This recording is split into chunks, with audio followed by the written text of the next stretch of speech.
welcome back to Overflow Podcast, tempat di mana kita akan sharing the truth and overflowing with love. Balik lagi bersama dengan aku Christy, dan hari ini aku gak sendiri karena kehadiran salah satu bintang tamu yang sangat memberkati kita semua, Pastor Jill Halo. Priscilia. Yeay! Thank you. Praise God. Terima kasih banyak loh Pastor udah hadir Puji di Tuhan. podcast kita kali ini, karena Iya. tentunya OGs yang ada di rumah atau di mana saja. Hari ini tema kita itu berbicara tentang peran seorang ibu, Iya. baik di lingkungan keluarga, gereja ataupun dalam karirnya, terutama untuk generasi. Iya. Dan hari ini kenapa kita memilih Pastor Jill? Karena ada banyak ya Pastor yang akan Pastor bagikan untuk kita semua, Puji yang pastinya Tuhan. amin ya bisa memperkuat Iya. generasi yang ada, keluarga, dan juga bagaimana seorang ibu terjun di dalam lingkungan pelayanan gitu. Sebelum kita lebih jauh, Pastor Jill mungkin boleh sapa-sapa OJs yang ada di rumah dan perkenalan sedikit kesibukan sehari-hari atau apapun gitu ingin Pastor sharing gitu ke OJs yang ada di rumah. Iya. Halo. Halo. Terima kasih, senang banget pastinya ada di sini. Orang bilang nggak kenal maka nggak sayang ya. Iya, Bener nggak sih kayak betul. gitu? Nama tadi udah bilang Jill Priscilia. Jangan salah, aku asli Minasa. Oke. Aku asli Minasa dan kembali lagi ke sini. Yap. Sehari-hari seperti biasa, seperti biasa seorang ibu, urus rumah, ngurus anak-anak. Jadi puji Tuhan aku dikaruniai 3 orang anak yang luar biasa. Yang gede sudah mau 20. Iya. Udah gede banget. Yang kedua, yang ketiga nanti Desember nanti mau 16. Wow, 16 Mau tahun. 16. Dan aku juga mendampingi suamiku ya, menggembalakan di Grow Community Manado yang ada di Star Square. Iya. Dan satu lagi Grow Community Minasa Utara yang ada di The Centra Hotel. Lantai 1. Lantai 1 aja ya. Wow, luar biasa. Kasih aplaus dong OJs yang ada di balik layar mungkin dan yang ada di rumah.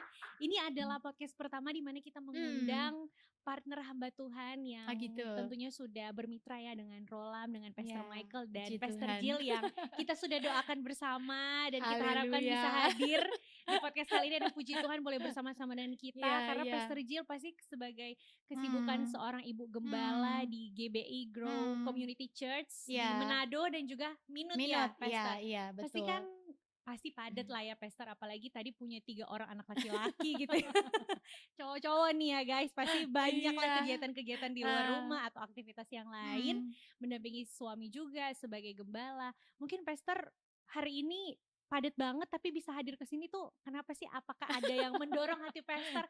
Iya, saya ada sesuatu nih yang Tuhan lagi gerakan, saya harus ke sini karena ada something yang pengen Pastor bagikan gitu ke kita semua.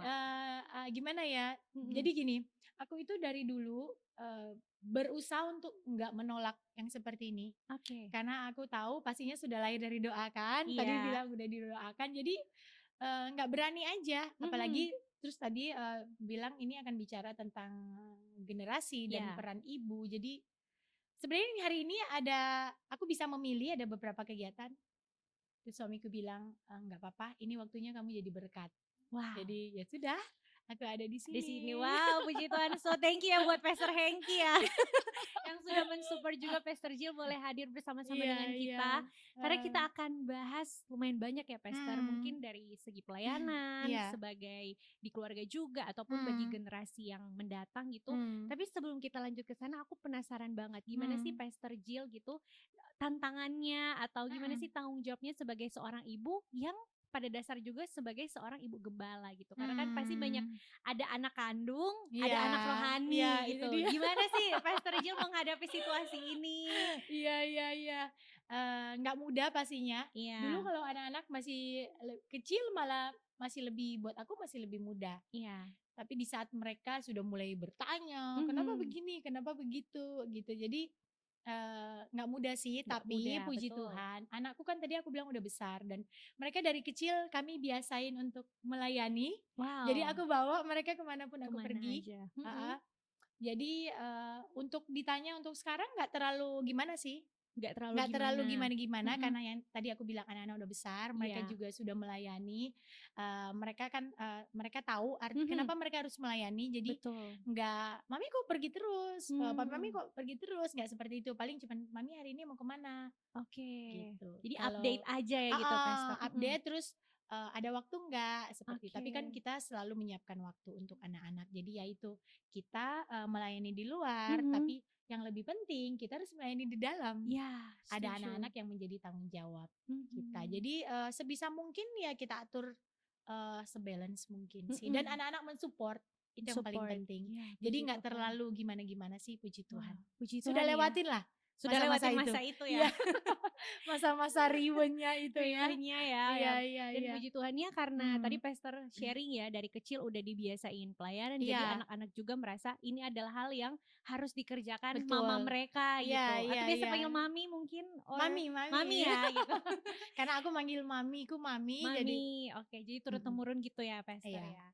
Nah mungkin sebelum lebih jauh aku penasaran lagi nih.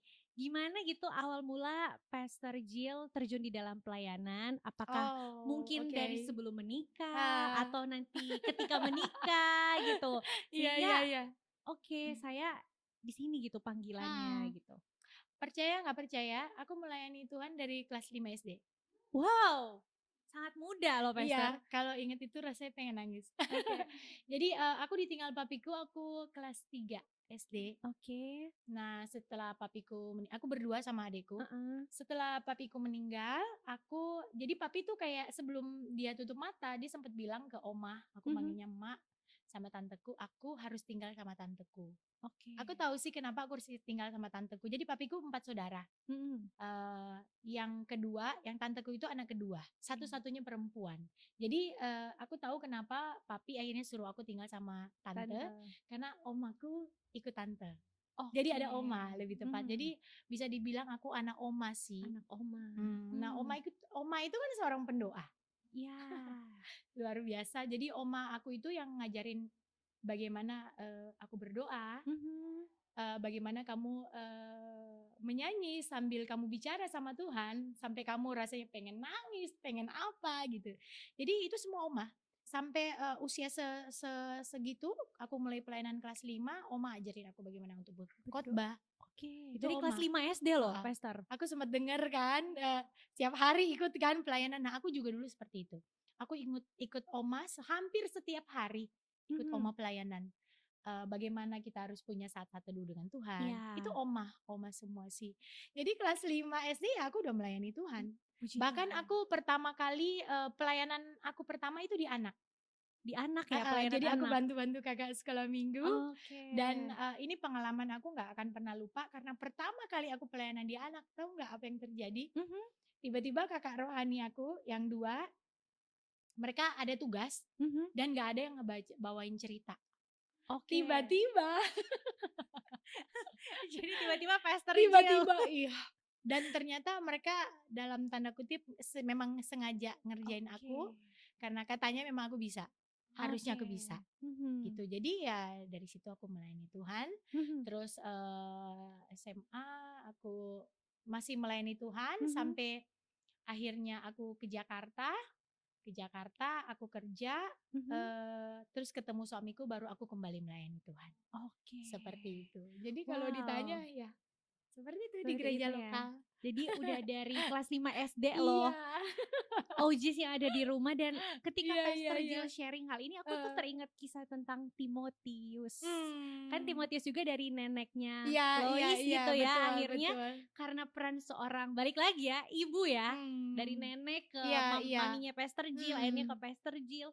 Itu tuh gak putus gitu generasi pendoa gitu. Dan aku jadi makin yakin kenapa Pastor Jill adalah sosok yang memang Tuhan pilihkan untuk hadir di sini untuk sharing gitu ya buat generasi, khususnya generasi yang mendoakan buat generasi selanjutnya gitu. Jadi kita akan terkoneksi dengan doa gitu ya, Pastor. Betul.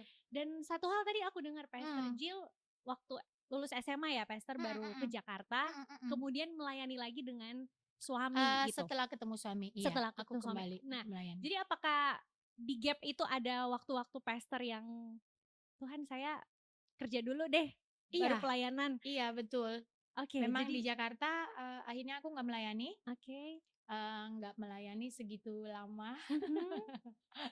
Fokusnya kerja. Kerja. Iya, sampai akhirnya aku ketemu suamiku, ketemu juga agak lucu, tapi ya Tuhan banget lah itu ya. Iya. Ngobrol-ngobrol, akhirnya tahu bahwa kami itu satu gereja.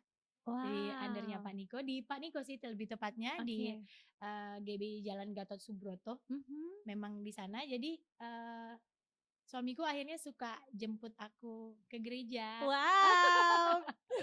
Menarik Suka nih. suka Terus? jemput aku ke dewasa muda, walaupun Mhm. usia aku pada waktu itu belum dewasa Belum muda karena kami dewasa, bedanya oke. 13 tahun. Tapi itu awal mulanya sih.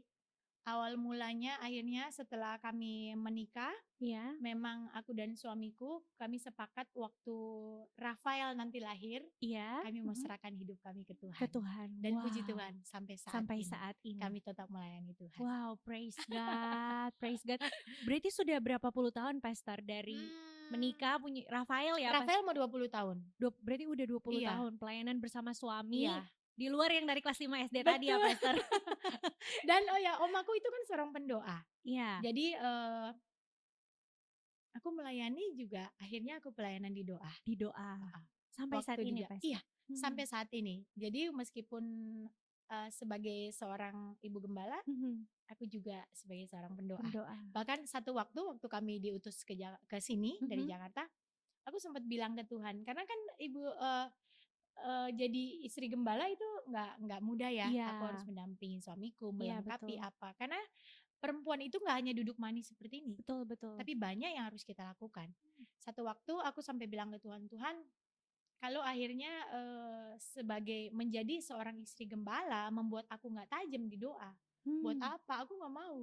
Nah penting loh, karena sebagai seorang gembala kita juga tetap harus tajam. Yes. Jadi waktu itu aku bilang enggak, Tuhan aku nggak mau. Jadi aku akan tetap di sini. Jadi ya sampai sekarang aku juga masih ada di grup pendoa, di grup pendoa di Jakarta. Aku juga masih ada grup yang sama-sama support Pastor Andi sebagai lead pastor juga masih ada.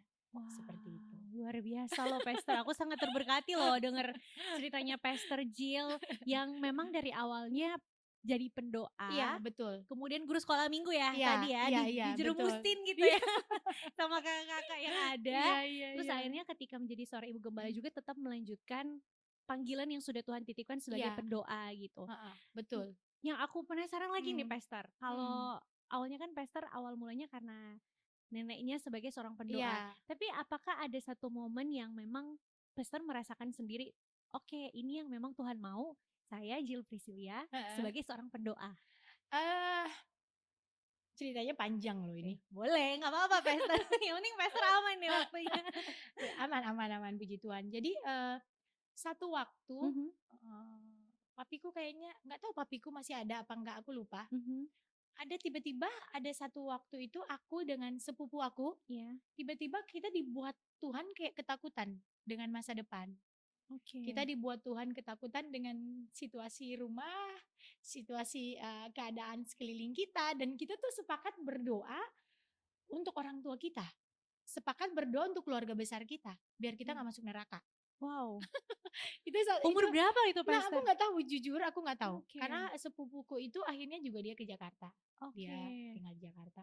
Masih kecil sih, sepertinya aku belum tinggal sama oma. Oh, lebih Nah, kecil dong. Iya, jadi kalau aku belum tinggal sama oma, berarti kemungkinan besar papiku masih ada. Masih ada. Iya, papiku masih ada. Nah, terus jadi gini, pengalaman pribadi aku dengan Tuhan itu agak-agak lucu sih buat aku. Gimana Jadi satu Pastor? waktu setelah yang di anak itu, aku akhirnya jadi salah satu, kalau nggak salah aku jadi sekretaris di pemuda remaja anak di gereja lokal kami. Jadi sekretaris di situ. Kita kan biasa suka jadi satu ya, gabung di situ. Aku jadi sekretaris di situ. Nah, aku itu kan aktif juga dalam pelayanan. Ingat nggak ada zaman dulu White Dove? White Dove. White Dove itu merpati putih gitu ya, Pak? Kalau Indonesianya ya guys. Yang penyanyi itu Jacqueline Selose. Kak Jacqueline Selose. Kak Jacqueline Selose kan dulu pernah ada grup band. Mereka sering ada pelayanan di Manado. Bikin KKR. Nah aku suka ikut pelayanan dengan mereka. Jadi choir seperti itu. Nah satu waktu ada KKR di Tondano, di lapangan Tondano. Tiba-tiba aku lagi sakit perut banget, nggak tahu kenapa hamba Tuhan pada waktu itu aku ingat banget beliau dari Semarang. Tiba-tiba beliau bilang di belakang sana ada perempuan yang sedang sakit perut abis-abisan. Aku benar-benar lagi sakit perut, aku nggak bisa berdiri pada waktu itu. Dan waktu itu aku tahu banget itu Tuhan lagi bekerja luar biasa. Dan tiba-tiba singkat cerita, beliau waktu itu menantang kami untuk mau dibaptis nggak? Aku udah dibaptis ya sebelumnya, sudah dipercik di gereja lama. Kita nggak akan ngomong masalah itu ya. Dan percaya nggak percaya, ini yang membuat aku kenapa aku yakin banget dengan panggilan aku. Tiba-tiba waktu aku sadar aku udah ada di depan mimbar. Wah. Jalan ke sananya pastor nggak sadar gitu. Dan setiap orang yang aku ceritain, mereka juga bingung gimana menjelaskan ke aku. Iya. Karena nggak mungkin tiba-tiba aku udah ada di situ di depan kan. Gitu. Dan jujur aku nggak tahu kenapa tiba-tiba aku ada di situ. Setelah aku dibaptis, aku ngalamin perubahan luar biasa bersama dengan Tuhan. Dan panggilan untuk berdoa itu aku semakin yakin karena Tuhan banyak taruh sesuatu dalam aku. Iya. Seperti itu sih. Dari situ, wah panjang banget loh pastor ya ternyata ya. Dan itu semuanya sangat spiritual loh. Iya. Gitu. Dan aku selalu bilang dalam kesaksian aku bahwa Tuhan sendiri yang panggil aku. Wow. Tuhan yang membuat situasi ya sampai seperti itu. Sampai seperti ini ya. Dan puji makanya Tuhan aku nggak berani untuk nggak ikutin. Ya. Satu Iya. waktu ada hubungan dengan masalah pendoa. Satu waktu aku bilang ke Tuhan gini, udah melayani, udah punya anak.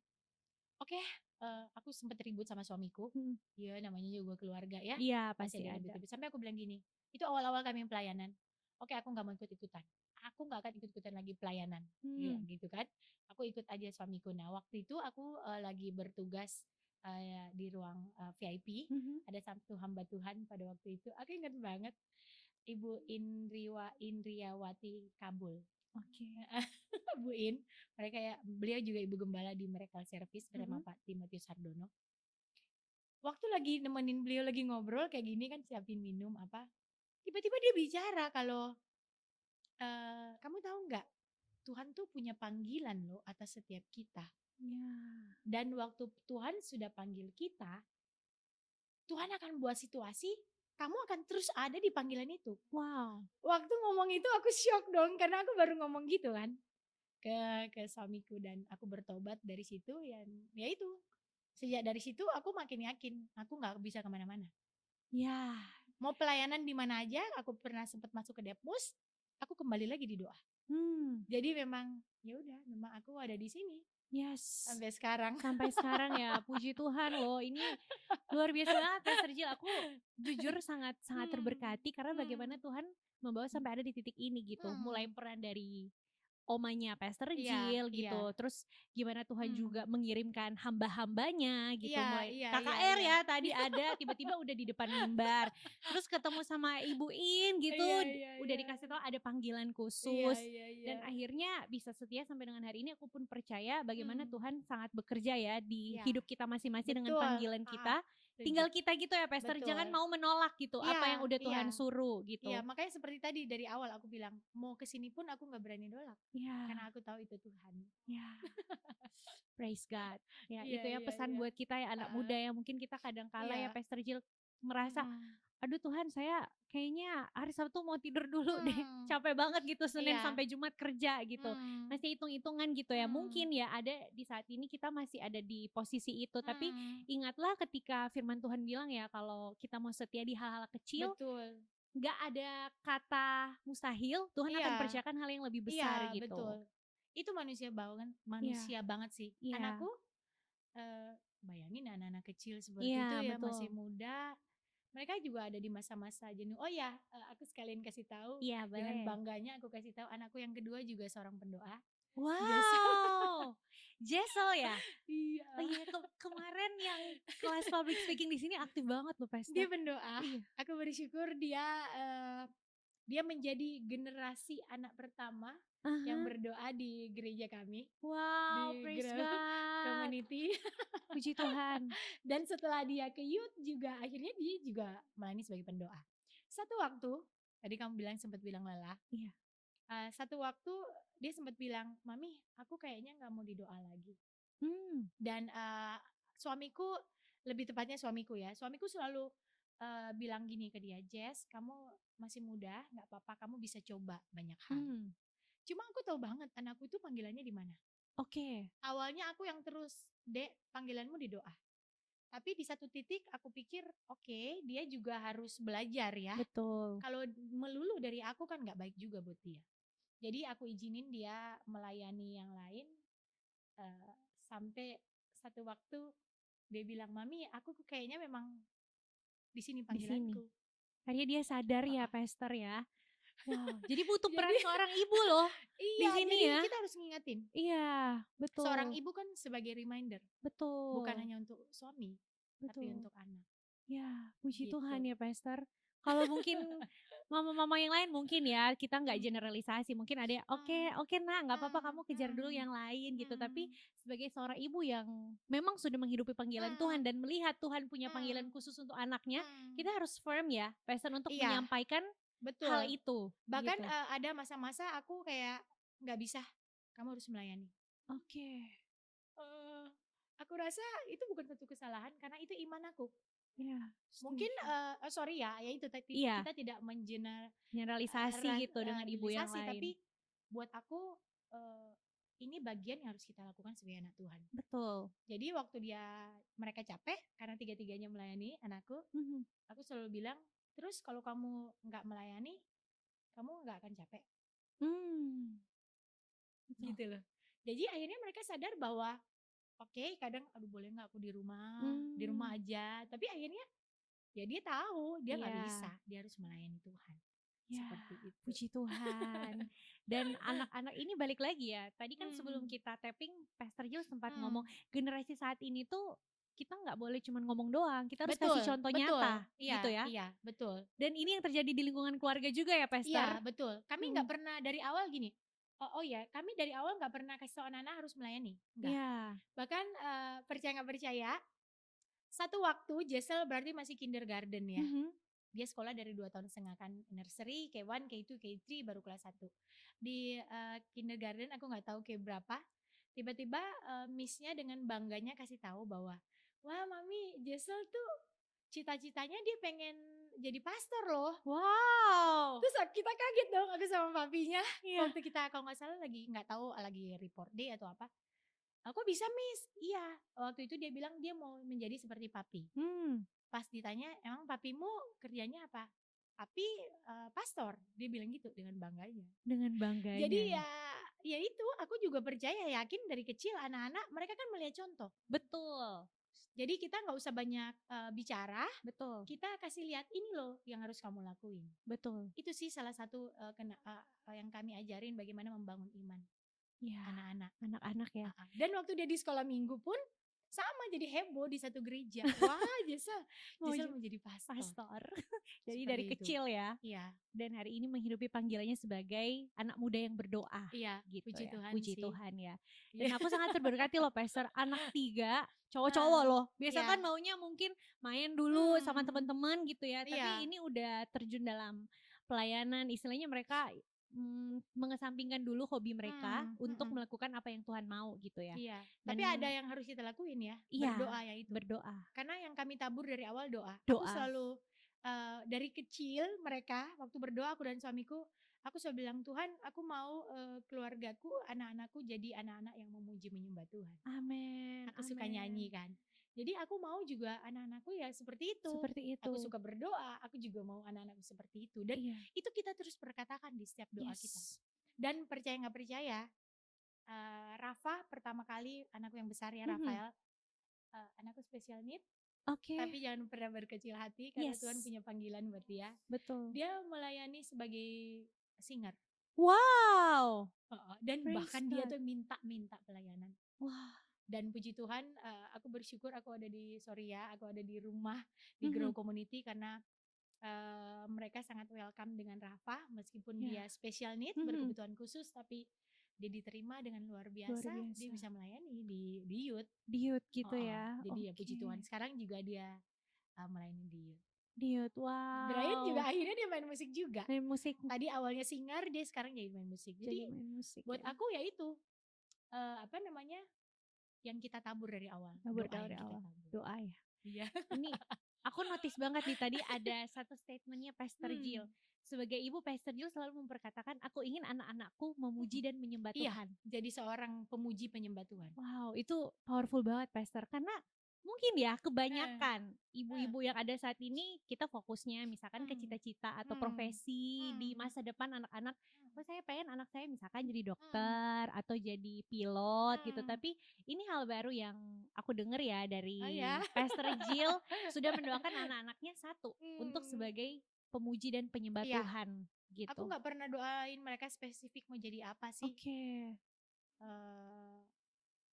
Tapi aku terus berdoa mereka jadi orang-orang yang suka memuji menyembah Tuhan. Ya, karena apapun profesi kita, tapi kalau kita nggak suka memuji menyembah Tuhan, ya apa gunanya gitu ya? Betul. Karena yang kita cari ujung-ujungnya adalah perkara-perkara di atas ya, Pastor ya. Kalau ikut firman Tuhan gitu ya, balik lagi.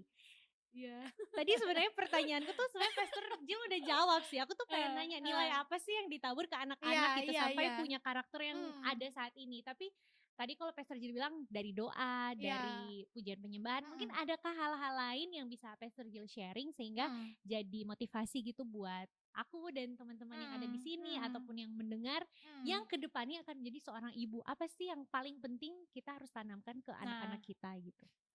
Kebetulan sebelum pelayanan ini kami juga pernah menggembalakan anak-anak dewasa muda.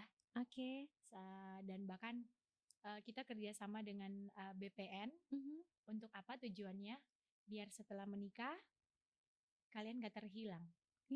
Karena kita tahu banget setelah menikah banyak akhirnya mereka sibuk membangun rumah tangga. Dan mereka meninggalkan pelayanan. Itu banyak banget yang terjadi. Anak rohani kami banyak banget mengalami ini. Jadi aku selalu bilang, kamu panggilanmu bukan hanya kamu lahir, kamu sekolah, kamu kuliah, kamu kerja, kamu ketemu pasangan hidup, kamu punya, karena aku perempuan ya, kamu punya menikah, punya suami, punya anak dan selesai. Udah, gak hanya seperti itu. Tapi justru punya anak, menikah punya anak adalah awal kamu membangun pelayanan bersama dengan keluarga. Wow, powerful. Karena kamu kebayang gak sih, kamu sendiri. Terus tiba-tiba kamu punya pasangan, jadi berdua. Terus ditambah dengan aku, anak bertiga. Betapa powerful. Setelah kamu menjadi 5 dari 1. Tentaranya makin banyak gitu ya pasukannya ya. Betul. Jadi aku selalu bilang itu ke anak-anak muda. Bahwa panggilanmu gak hanya sampai di situ. Betul. Tapi ada panggilan lebih setelah kamu menikah. Betul. Lebih maksimal ya ke depannya. Makanya jangan salah waktu pilih pasangan. Kuncinya kan ini. Betul. Setuju. Karena dari keluarga lah tercipta sebuah generasi ya, Pastor ya. Dan dari generasi itu ketika satu keluarga lain terkumpul dengan karakter yang sudah tepat, itu akan menjadi pasukan tentara yang betul-betul bisa mewartakan firman, suara kebenaran gitu ya, dengan lantang. Wow. Kalau banyak keluarga Tuhan akhirnya yang seperti kita melayani, kebayang gak sih di luar sana kan jadi seperti apa? Betul. Ya itu tentara yang besar itu. Powerful. Praise God. Saya baik lagi ya Pastor, sangat-sangat terberkati ya. Karena setiap obrolan yang kita percaya ada anointing dari Tuhan, pasti akan mengerjakan sebuah perubahan, transformasi dalam kehidupan orang-orang. Dan amin ya, untuk pendengar yang ada juga akan dibangkitkan gitu imannya gitu. Dan dibenarkan kembali mindsetnya gitu. Ketika tadi ya kuncinya, jangan salah pilih pasangan gitu. Itu dia. Jangan misalkan kita pas single udah maksimal di dalam Tuhan, pas berkeluarga jadi lari betul. gitu ya. Karena kebanyakan seperti itu. Makanya aku selalu bilang dari awal komunikasikan. Dan gini loh, kebanyakan aku selalu bilang gini ke anak-anak bahwa suara Tuhan sama suara hati kecil kita itu bedanya tipis sekali. Jangan salah. Anak muda, kami pelayan anak muda kan. Doa sih sama Tuhan, Tuhan aku mau jodoh, aku mau jodoh yang terbaik. Tapi kan kita udah punya kriteria khusus. Betul. Udah maunya seperti ini, tingginya seperti ini, kulitnya seperti ini, muka, hidung. Sudah spesifik seperti apa. Jadi waktu kita berdoa, kita sedang minta sama Tuhan. Tapi sebenarnya kamu lagi Tuhan itu loh. Iya, Ngerti gak sih sampai di sini? betul. Iya kan? Oke sih, kelihatan kamu lagi doa, tapi sebenarnya kamu lagi Tuhan itu loh, kamu lagi minta Tuhan itu, aku mau yang itu. Iya. Jadi waktu Tuhan kayak bukan itu yang masalahnya. Kebanyakan kita salah di sini. Betul. Waktu kamu salah dari awal, bukan berarti panggilan kamu selesai sih, enggak sih. Tapi ya itu, Iya. kamu akan muter-muter, itu bisa jadi kamu meninggalkan pelayanan. Betul. Setuju Dan banget. untuk kamu balik lagi ke jalan yang itu, Jadi mudah. Kamu mudah. harus berjuang lebih. Betul. Kayak mulai dari nol lagi ya. Betul. Makanya kuncinya jangan salah. Jangan salah pasangan. Apalagi Betul. kalau misalkan udah ada bawaan ya. Kalau kita udah punya pasangan kan 2 jadi 1 gitu ya, Pesta. Ya mungkin dulunya bawaannya tinggal diri kita sendiri gitu yang harus kita topang untuk berubah. Ya, tapi kalau udah ada pasangan kan makin susah lagi dan kita nggak akan bisa ngubah orang lain gitu, apalagi pasangan kalau nggak sepadan, iya akan capek loh, capek banget.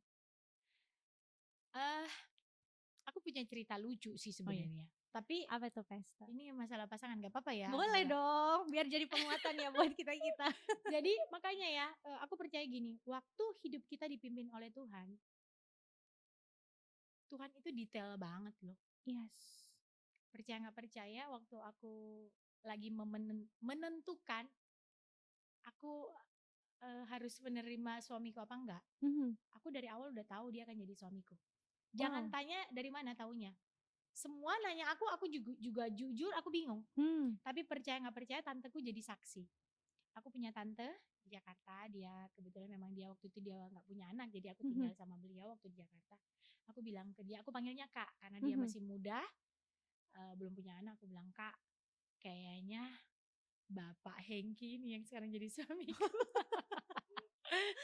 Kayaknya itu ya akan jadi suamiku, dan aku sebenarnya nggak mau. Iya. Kenapa Pester nggak mau? Kenapa nggak mau? Aku waktu itu sempat meninggalkan pelayanan.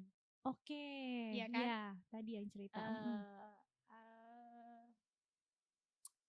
Kayaknya kalau kita bisa menentukan hidup kita sendiri akan lebih enak secara manusia, bener nggak? Betul. Tapi aku tahu suamiku akan jadi bapak banget buat aku. Sudah kelihatan kriterianya waktu itu. Aku tahu dia akan jadi imam yang akan ngatur hidup aku. Guys, perempuan di sana mau nggak mau jadi imam itu harus bisa mengatur kita. Betul. Dan aku tahu dari awal Tuhan nggak tahu kenapa kayak dia harus jadi dia akan jadi suami. Jadi aku firm banget dengan itu. Pengennya sih milih yang lain, tapi aku nggak bisa. Iya beneran. Iya, karena aku tahu, aku sampai suamiku kaget nanti dengarnya. Aku sampai bilang aku bakal diatur abis nih setelah ini. Dan itu kejadian. Aku selalu bilang bahwa suamiku adalah guru buat aku. Wah. Jangan salah. Walaupun aku melayani dari kecil, aku kan ditinggal papi dari aku kecil. Jadi apa ya? Figur bapak itu nggak tahu kenapa akan terus aku cari sepertinya. Sampai akhirnya aku waktu mencari suami. Waktu aku ketemu suamiku. Dan itu pun aku nggak bisa dapat dari suamiku. Karena Tuhan lagi mau deal sama aku harus pulih dengan itu. Dan aku harus menerima suamiku sebagai seorang suami. Ada waktu-waktu beliau menjadi seorang ayah. Tapi beliau ada seorang suami. Gitu. Dan aku selalu bilang suamiku itu adalah guru. Kan otoritas ada di suami. Jadi betul. Biarpun aku duluan melayani dari suamiku, aku harus banyak belajar dari suamiku. Betul. Harus mau rendah hati tunduk ya. Karena otoritas kan ada di beliau. Betul. Wow. Dan beliau selalu jadi guru buat aku. Jadi guru. Ini nasihat juga nih buat aku gitu kan, buat teman-teman Overflow yang tim kita banyak cewek-cewek juga gitu kan. Pastor Jill sebagai wanita kadang-kala kan tren dunia saat ini independen gitu kan, jangan mau diatur gitu. Seperti padahal aku dulu.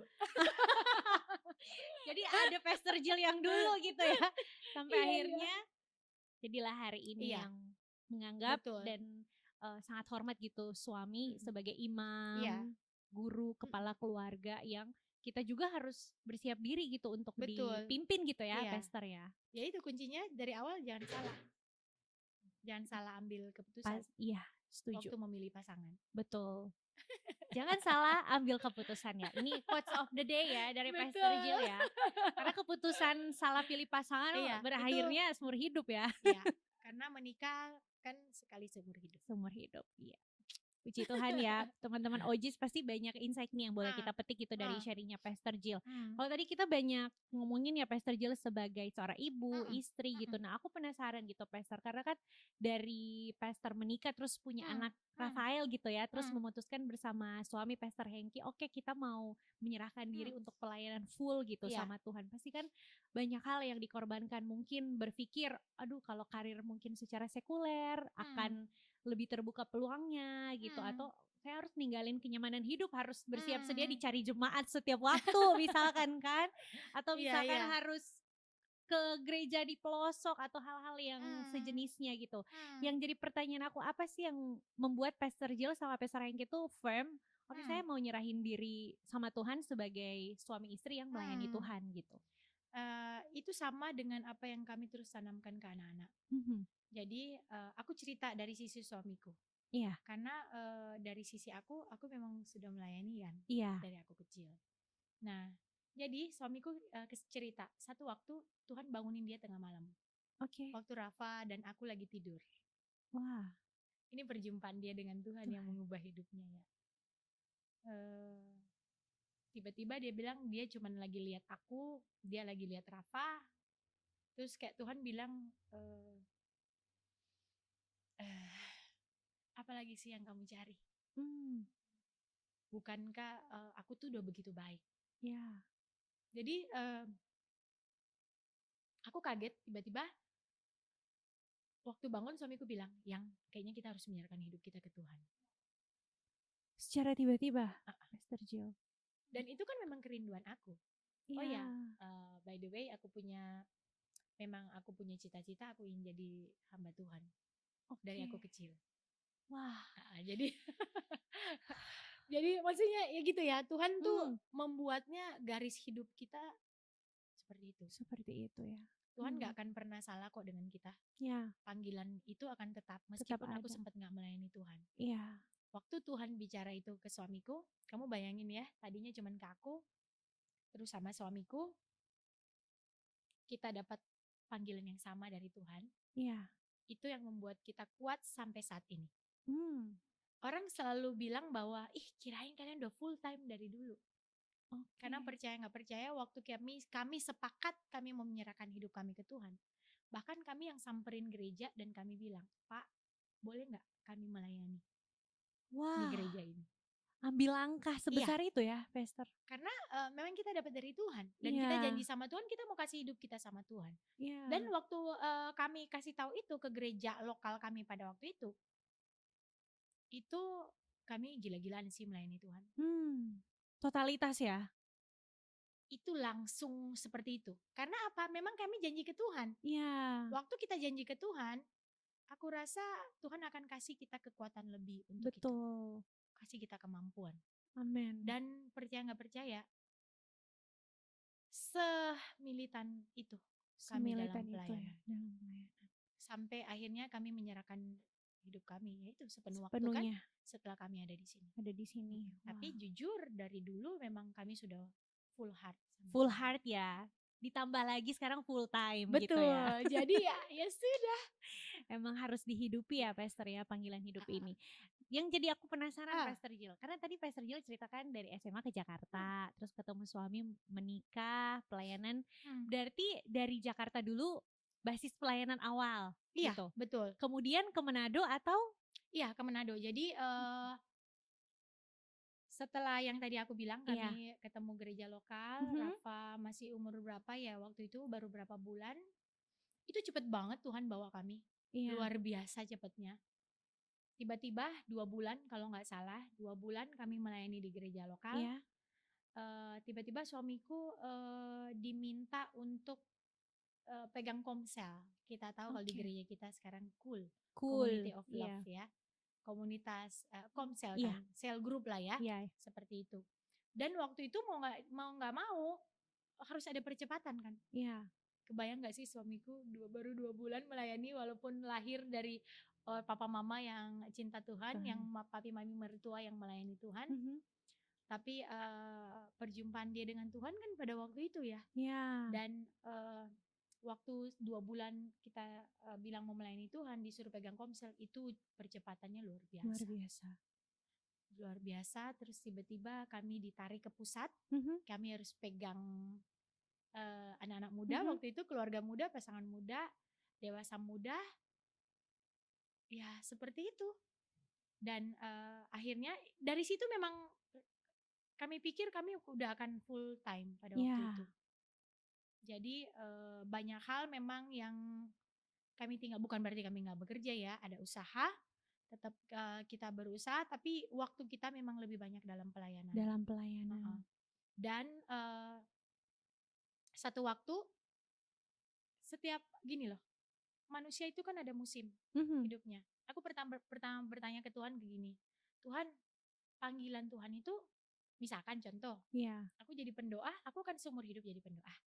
Tapi aku rasa kalau pendoa, aku rasa iya sih. Waktu kita dipanggil sebagai pendoa, seumur hidup kita akan jadi seorang pendoa.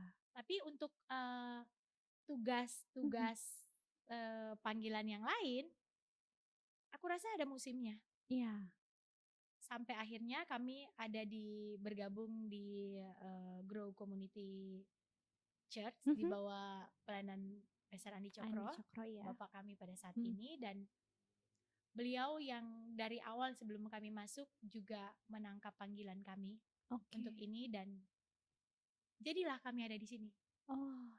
Udah berapa lama Pastor Jill di Manado? Puji Tuhan, tanggal 14 September kemarin kami sudah setahun. Setahun? Iya. Terbilang baru ya berarti ya Pastor. Pulang kampung nih Pastor Jill ya.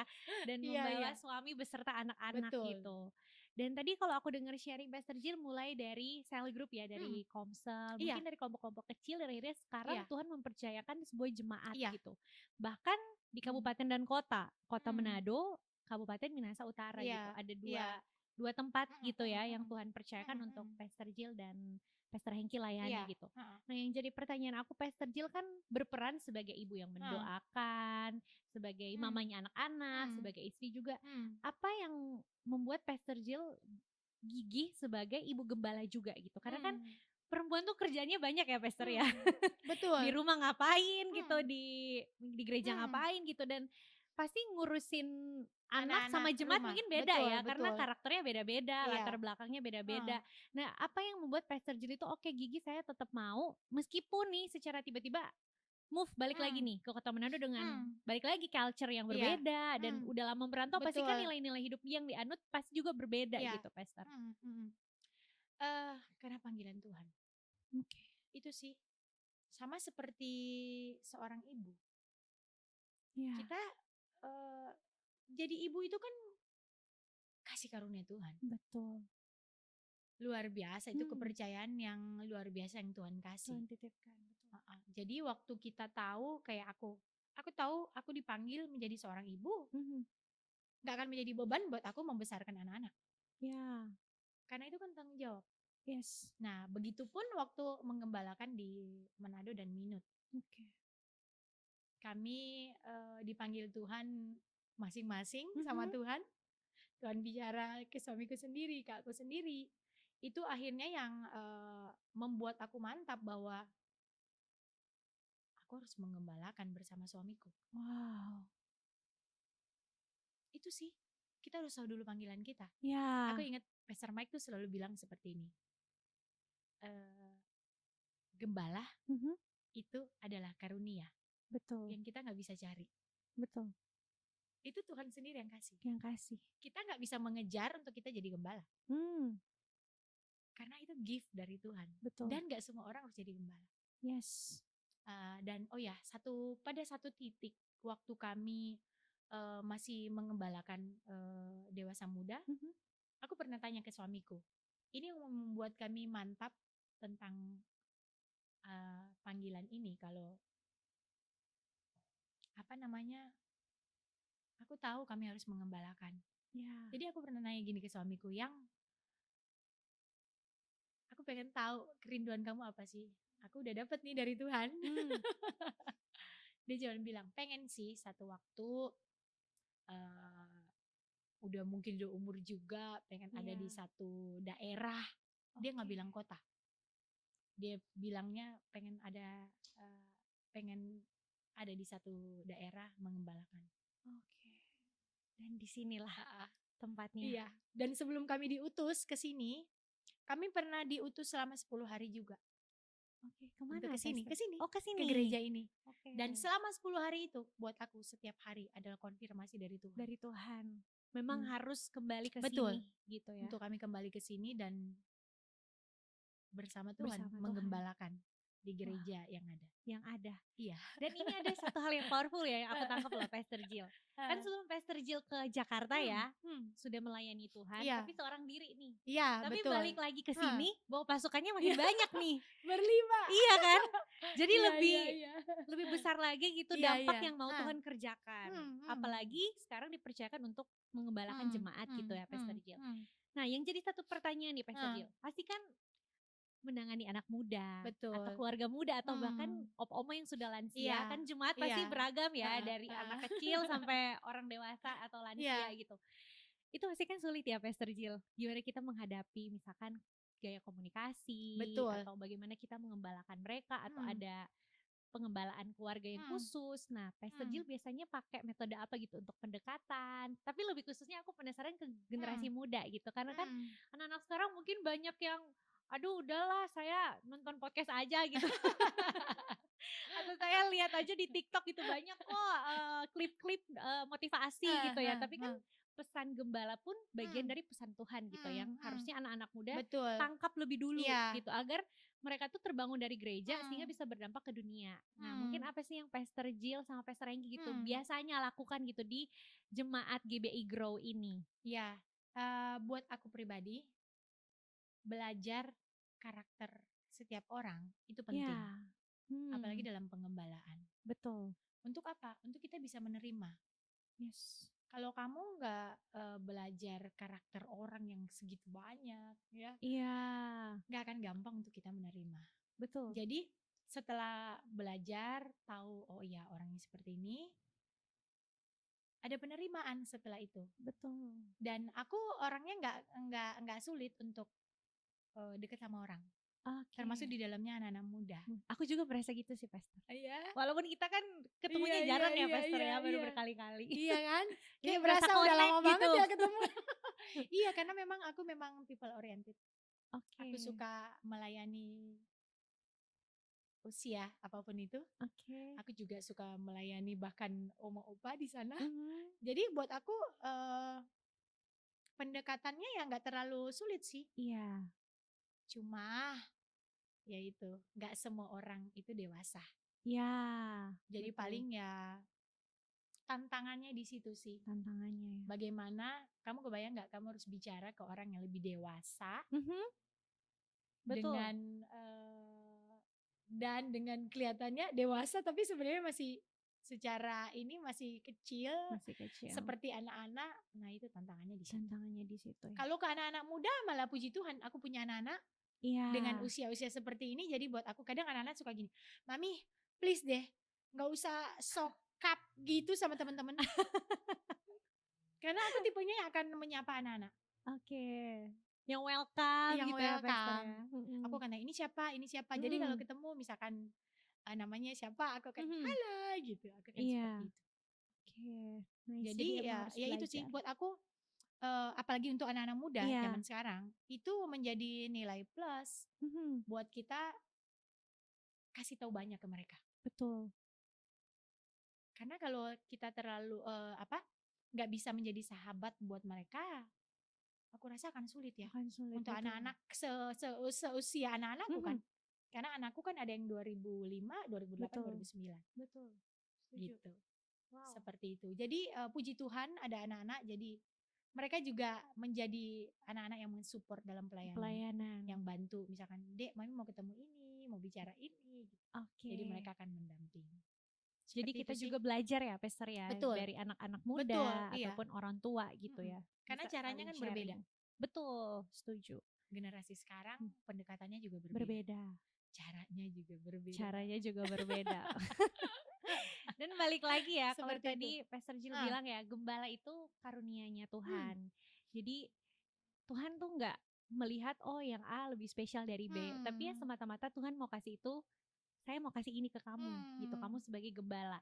Dan yang aku tangkap kan sebagai gembala kita harus mengayomi ya, pastor, apalagi mengembalakan jemaat beribu-ribu orang dengan karakter yang berbeda.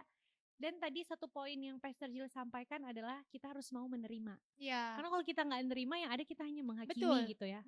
Akhirnya orang bisa misalkan lari atau mungkin ada yang merasa nggak diterima di gerejanya dan mencari penerimaan di luar sana. Nah itu tuh yang jadi bahaya gitu ya. Gini, kita juga nggak bisa menyenangkan semua orang. Betul. Kadang ada masa-masa juga aku kayak berasa aku nggak diterima juga nggak semua orang suka kok sama kita. Betul. Dan memang nggak ada yang sempurna, kami pun jauh dari kata sempurna. Tapi kami terus berjuang untuk bagaimana sih caranya Tuhan gitu loh. Jalannya sebenarnya puji Tuhan sampai sejauh ini kami terus minta tuntunan Tuhan. Jadi aku sampai sama suamiku selalu kayak awalnya bayangin ya disuruh mengembalakan. Pasti semua akan bertanya kali. Tadi kamu sempat bilang juga, kenapa harus kami ya? Banyak yang kayaknya lebih hebat, lebih pintar gitu loh. Tapi ya itu, aku percaya waktu Tuhan mempercayakan itu ke kita, berarti ya Tuhan tahu. Tuhan kan gak pernah salah. Gitu loh, Tuhan tahu pasti kita bisa. Bukan karena kita bisa, tapi karena Tuhan. Karena Tuhan. Gitu loh, jadi modal utama aku dan suamiku sebenarnya hanya mau aja. Waktu kami bilang kami mau, kan Tuhan akan kasih kita kekuatan, kemampuan untuk menjalaninya. Betul. Termasuk di dalamnya yaitu belajar menggembalakan segitu banyak orang-orang dengan kriteria yang berbeda-beda. Yang berbeda. Itu penerimaan itu kuncinya sih. Betul. Walaupun mungkin masih ada juga kali yang belum, masih membanding-bandingkan karena kami juga baru pindah. Aku percaya sih pada waktunya kebenaran itu kan akan muncul. Ya, betul ya. Dan waktu kita berjalan seperti apa yang Tuhan mau, Tuhan itu gak pernah tinggal diam. Betul. Amin. Itu aja sih. Itu aja ya Pastor ya. Yang penting mau aja dulu. Betul, ya. Kita mau dulu. Nanti Tuhan yang kasih kekuatan, Tuhan yang kasih kemampuan, Tuhan yang akan kasih strategi. Bagaimana menghadapi orang A, B, C, D kan seperti itu. Karena kalau mengandalkan kekuatan kita kan tentunya gak bisa. Gak bisa ya. Betul. Sesabar-sabar apapun kita, tetap aja di satu waktu kita akan dibuat kayak gak sabar juga. Rasanya pengen menyerah. Tapi waktu kita mengandalkan Tuhan, kekuatan itu datangnya dari Tuhan. Ya betul. Karena itu modalnya sih. Kalau dari Tuhan pasti kekuatannya gak setengah-setengah ya Pastor ya. Iya. Kan sangat maksimal gitu untuk kita melakukan apa yang Tuhan mau gitu. Tuhan tuh punya cara begitu banyak untuk kasih kita kekuatan. Dan lewat apa aja, lewat siapa saja. Ya. Bahkan tadi ya Pastor Jill bilang ya, bahkan dari anak-anak pun gitu ya, bisa kita ambil pelajaran-pelajaran penting gitu ya dalam kita melayani Tuhan gitu. Anak-anak kita kan gini loh, orang tua itu gak selalu benar. Gembala itu gak sesempurna itu. Enggak. Tapi di setiap orang kita bisa belajar. Aku bisa belajar dari kamu, dari yang lain, dari anak-anakku. Jadi ya jangan pernah berhenti belajar. Gak merasa kita bisa, udah gak merasa kita sempurna sih, itu kuncinya. Betul. Kalau kita merasa kita sempurna, kita akan berhenti untuk belajar. That's good.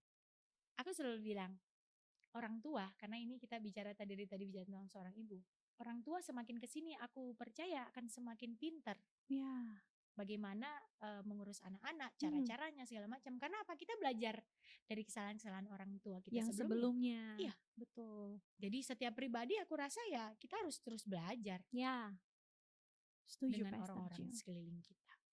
Setiap orang kan pasti ada plusnya. Plusnya dan minusnya ya. Betul. Ada hal-hal yang bisa kita pelajari karena kita juga kan gak sempurna. Iya, betul.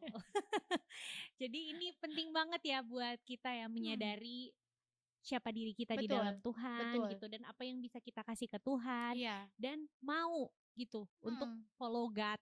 Untuk ikuti apa yang menjadi kehendaknya Tuhan. Gitu. Karena dari tadi yang aku dengar cerita dari Pastor Jill, mulai dari pilih pasangan gitu kan, mulai dari pelayanan, membangun jemaat, itu semuanya ikut maunya Tuhan gitu ya. Kalau gimana ya? Iya, kalau ikut diri sendiri kan kayak banyak ya Pastor ya. Maunya tapi kan kita gak akan kuat. Mau berapa lama kamu bertahan? Iya, itu dia. Kalau ikut jalannya Tuhan meskipun Iya, rasanya betul. tertatih-tatih, Nah, itu dia. tapi tetap kuat gitu Iya. ya. Semoga ini jadi pesan yang kuat ya buat para pendengar yang ada, khususnya bagi para ibu perempuan yang ada di luar sana. Karena peran perempuan itu sangat penting gitu ya. Dan saat ini kita mendengar sharing Pastor Jill itu peran perempuan baik di keluarga, di gereja maupun generasi. Apalagi sekarang Pastor Jill udah di Manado, melihat situasi anak muda Manado, gimana karakternya. Nah, apa sih yang menjadi harapan atau doa khusus gitu yang sedang Pastor Jill doakan untuk generasi muda yang ada di kota Manado? Jujur ya, Iya. sedih sih lihat anak-anak muda. Aku berpikir pada waktu aku keluar dari Manado, seenggaknya ya banyak perubahan apa, tapi ya itu ya culture itu masing-masing anak itu mereka besar di lingkungan keluarga yang berbeda-beda. Kita nggak tahu apa yang terjadi dan jujur sedih sih aku lihat anak-anak muda. Apalagi kita tahu kasus yang belum lama ini kan banyak banget kasus pembunuhan lah, penikaman, belum miras. Ya itulah sedih sih jujur dan tentu harapannya aku juga bagi hatiku sama anak-anak. Bahkan aku bilang, Dek, lihat deh anak-anak itu umur berapa? Ada satu momen aku bilang, kamu lihat itu anak-anak umur berapa? Aku kasih tantangan buat anakku, kamu mau gak samperin anak itu? Tanya namanya, tanya dia umur berapa, dia tinggal di mana. Tahu gak anak-anak itu umur berapa? Anak SMP. Wow, si kecil banget ya. Ngerokok. Aku bilang, kamu kebayang gak kalau mereka gak ada di lingkungan yang benar, seperti ini jadinya. Jadi kalau ditanya harapanku pastinya buat generasi muda di sana ya, aku rindu akan bangkit satu pasukan anak muda yang luar biasa. Cinta mati-matian sama Tuhan. Yang berani berkata iya untuk setiap kebenaran dan berani menolak dosa. Jangan kompromi dengan dosa. Itu yang aku rindu akan bangkit atas generasi yang ada di Manado. Aku percaya Manado itu luar biasa. Tuhan punya hati yang luar biasa buat Manado. Bahkan aku selalu bilang ke anak-anakku bahwa kalian ada di sini, Tuhan mau pakai kalian tentunya buat generasi kalian, bukan generasi papi mami, buat generasi kalian. Jadi ya itu yang terus kita tumbuhin ke anak-anak. Betul. Untuk ada pertobatan buat generasinya. Itu sih kerinduannya. Wah, bangkit pasukan anak muda yang militan atas Manado. Bukan atas Manado ya bahkan ya. Atas setiap kota, atas bangsa dan dunia ini ya. Betul, mereka akan berdiri untuk kebenaran, atas kebenaran kan. Ya akan menyerukan nama Yesus. Nama Yesus dan nama jiwa dan berdiri untuk jiwa-jiwa. Wow. Ini pesan yang sangat powerful loh buat para OGs yang mendengarkan. Harus bangkit pasukan ya. Jadi bukan hanya 1-2 orang ya, Pastor. Harus banyak berkelompok bahkan beribu-ribu. Betul. Untuk aku berdiri. Pernah Tuhan kasih lihat waktu aku berdoa. Ada satu derapan pasukan yang kuat. Tahu kan orang-orang yang pakai tentara, sepatu itu. Dan satu irama. Nah itu yang aku percaya akan bangkit atas Manado. Waktu kami kesini Tuhan ingatkan aku itu lagi. Jadi aku percaya memang ini waktunya akan bangkit pasukan anak muda yang luar biasa di luar sana. Jangan salah loh, yang akan dipakai Tuhan untuk generasi ini ya generasi ini. Betul. Anak-anak muda yang harus berdiri untuk generasi mereka. Wow. Praise God bisa mendengarkan sharing ini Pastor. Dan aku percaya akan menguatkan, membangkitkan semangat anak muda, iman mereka juga untuk mau berdiri seirama. Betul. Tadi ya Pastor Jill sharing seirama. Betul. Karena kalau kita gak seirama berantem gitu, harmoninya gak enak didengar ya. Seirama itu kan berarti bicara tentang seirama dengan Tuhan. Maunya Tuhan. Yang kedua harus bersama-sama. Betul. Kolaborasi. Ya. Itu dia.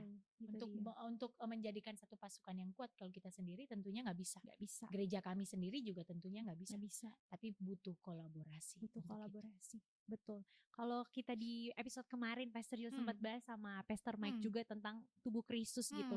Ya, emang harus berfungsi bersama, Betul. baik tangan, mata, Iya, kaki betul. gitu. Demikian juga dengan gereja Tuhan saat ini gitu. Iya. Mungkin gereja Grow dipakai untuk yang bagian apa gitu, betul. Rolam di bagian mana, atau gereja Protestan yang lain di bagian apa, tapi kita harus bersatu. Betul. Gitu. Kan tujuan kita sama. Iya. Jiwa-jiwa. Betul. Jadi aku rasa gak ada yang lebih hebat, betul, gak ada yang lebih penting. Yes. Karena semua kita penting, Tuhan kasih tugas kita sama. Ya. Ujung-ujungnya jiwa-jiwa. Ya. Jadi aku rasa waktu kita mau bergandengan tangan, ini sih akan dahsyat banget. Amin. Dan Manado harusnya paling bisa untuk Amin, amin. Kita imani ya Pastor Jill, dan kita doain juga bersama-sama. Karena pastinya sebagai anak muda yang punya kerinduan hati yang sama juga Pastor Jill. Karena kebanyakan juga yang ada di Overflow Podcast ini anak-anak muda yang aslinya Manado kayak Pastor Jill, terus merantau dan dipanggil lagi balik ke sini. Oh my God. Kamu percaya gak percaya? Beberapa waktu lalu aku sempat ngobrol sama ada satu pendoa yang beliau juga berdoa buat kami, berdoa juga buat gereja. Iya. Tapi nggak di gereja kita, beliau juga Protestan. Iya.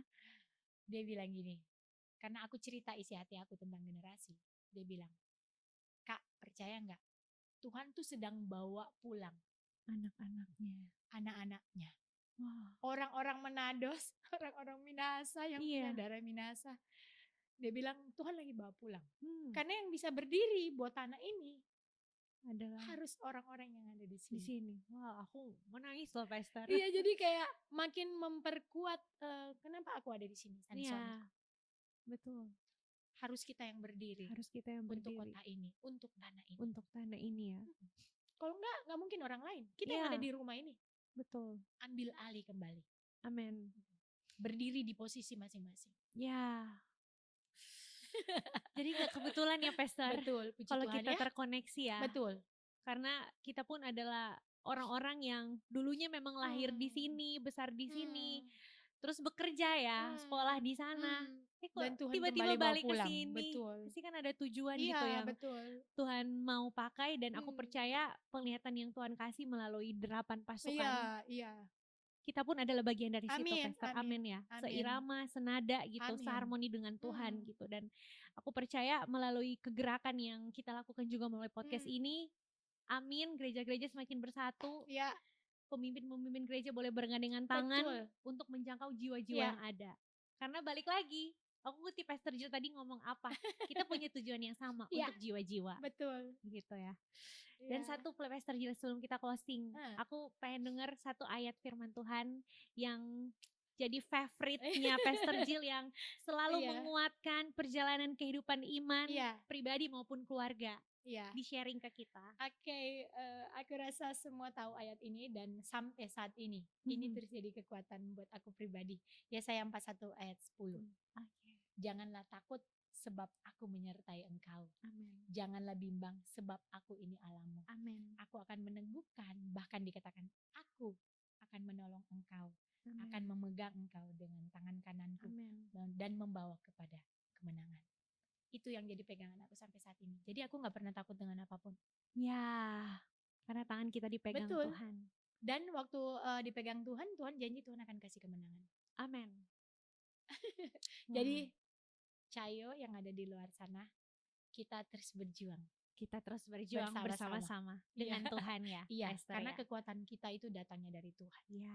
Amin, amin. Dan satu lagi boleh ya Pastor ya? Boleh dong. Karena hari ini kita temanya tentang ibu, aku pengen dengar pesan motivasi dari Pastor Jill untuk para ibu yang ada di luar sana yang mungkin sedang merasa lelah, capek, atau masih mencari apa sih panggilan hidup mereka, sehingga mereka tuh bisa firm berdiri di kaki mereka untuk melakukan apa yang Tuhan mau. Buat teman-teman para ibu di luar sana,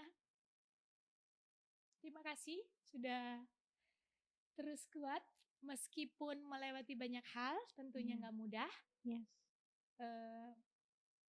Gak apa-apa kalau lagi capek hari-hari ini. Tapi ingat, kekuatan kita datangnya dari Tuhan. Amin. Cepat-cepat bangkit. Tuhan punya panggilan yang luar biasa kok buat setiap kita.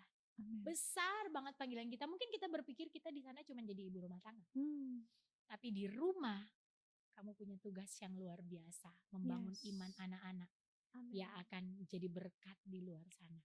Dan kita juga bisa menjadi kesaksian. Bagaimana iman percaya kita sama Tuhan. Jadi tetap semangat para ibu, para istri.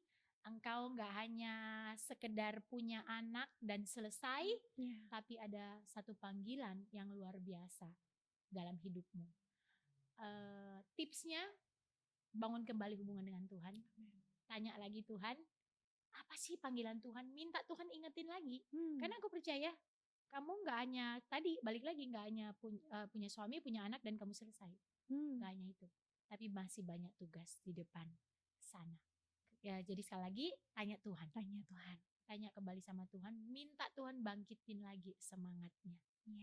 Dan tetap bersemangat. Anak-anak kita, suami kita, mereka butuh kita. Bahkan jemaat jiwa-jiwa di luar sana, mereka butuh kita untuk berdiri kuat, menopang. Karena kita ada tiang doa. Setuju Pastor Jill. Rumah yang kuat tentunya harus dimulai dengan tiang, pilar yang kuat. Dan aku percaya panggilan salah satunya wanita adalah pilar dalam rumah. Betul, itu ya. dalam rumah. Baik di rumah maupun di gereja-gereja tentunya. Betul. Puji Tuhan. Terima kasih Pastor Jill. Kita kasih aplaus dong buat kemuliaan Tuhan dan atas kebaikan Tuhan untuk hambanya Pastor Jill hari ini yang boleh bersama-sama dengan kita Overflow Podcast. Terima kasih banyak. Terima kasih juga buat waktu, buat kesempatannya. Terima kasih Pastor Jill sudah membagikan pesan-pesan firman yang saya percaya bukan hanya membangun para ibu tapi membangun para generasi juga. Amin. Dan satu kata kunci tadi dari Pastor Jill, selalu tanya Tuhan. Iya, betul. Tanya Tuhan guys, jangan tanya ChatGPT dulu ya. Iya, betul. Karena ada yang lebih powerful yang paling tahu hidup kita. Yang paling tahu hidup kita. Dicatat tadi ayat favoritnya Yesaya 41 ayat 10. Percaya Tuhan tetap pegang tangan kita dan ujung-ujungnya Tuhan akan memberikan kemenangan. Terima kasih Ojis yang sudah menyaksikan sesi podcast kita hari ini. Semoga di next episode kita akan membahas kembali tentang spiritual journey dari Pastor Jill dan Pastor Hengki. Boleh ya? Dengan senang hati. Dengan senang hati ya. Tuhan, kita tunggu. Jangan lupa untuk follow overflowpodcast.id di Instagram dan subscribe juga YouTube channel kita overflowpodcast.id. Terima kasih banyak sekali lagi Pastor Jill untuk hari ini. Sama-sama. See you again on the next episode. Bye-bye. God bless us.